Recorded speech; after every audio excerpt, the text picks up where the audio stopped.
T20 ലോകകപ്പിൽ ബംഗ്ലാദേശിനെതിരെ ഇന്ത്യയ്ക്ക് 50 runs ജയം. ഇന്ത്യ ഉയർത്തിയ 197 റൺസ് വിജയലക്ഷ്യത്തിന് മറുപടിയായി 146 റൺസാണ് ബംഗ്ലാദേശ് നേടിയത്.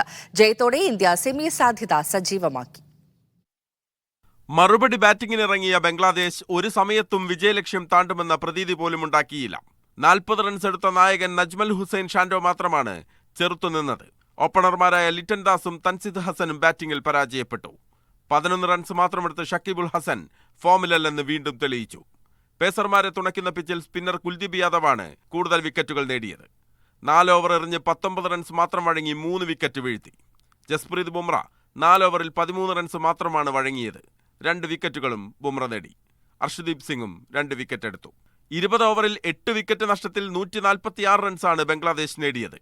കളിച്ച 2 മത്സരങ്ങളിലും പരാജയപ്പെട്ട ബംഗ്ലാദേശ് സെമി കാണില്ല എന്നുറപ്പായി. നേരത്തെ ടോസ് നഷ്ടപ്പെട്ട് ബാറ്റിംഗ് തുടങ്ങിയ ഇന്ത്യക്ക് ക്യാപ്റ്റൻ രോഹിത് ശർമ്മ 23 റൺസ് നേടി മികച്ച തുടക്കം നൽകി. വിരാട് കോഹ്ലി 37 റൺസ് എടുത്തു. മികച്ച ഫോമിലുള്ള ഋഷഭ് പന്ത് 36ഉം ടീം സ്കോറിൽ കൂട്ടിച്ചേർത്തു. സൂര്യകുമാർ യാദവ് മാത്രമാണ് നിരാശപ്പെടുത്തിയത്. ആദ്യ പന്തിൽ സിക്സർ നേടിയ സൂര്യകുമാർ തൊട്ടടുത്ത പന്തിൽ പുറത്തായി. ശിവം ദുബെ അവസരത്തിനൊത്തുയർന്ന് 24 പന്തിൽ 34 റൺസ് നേടി. Hardik പാണ്ഡ്യയാണ് top scorer. 27 പന്തിൽ നിന്ന് 4 ബൗണ്ടറികളും 3 സിക്സറും ഉൾപ്പെടെ 50 റൺസാണ് ഹാർദിക് നേടിയത്. ജയത്തോടെ ഇന്ത്യ സെമി ഫൈനൽ യോഗ്യതയ്ക്ക് തൊട്ടരികിലെത്തി. Sports desk, media 1.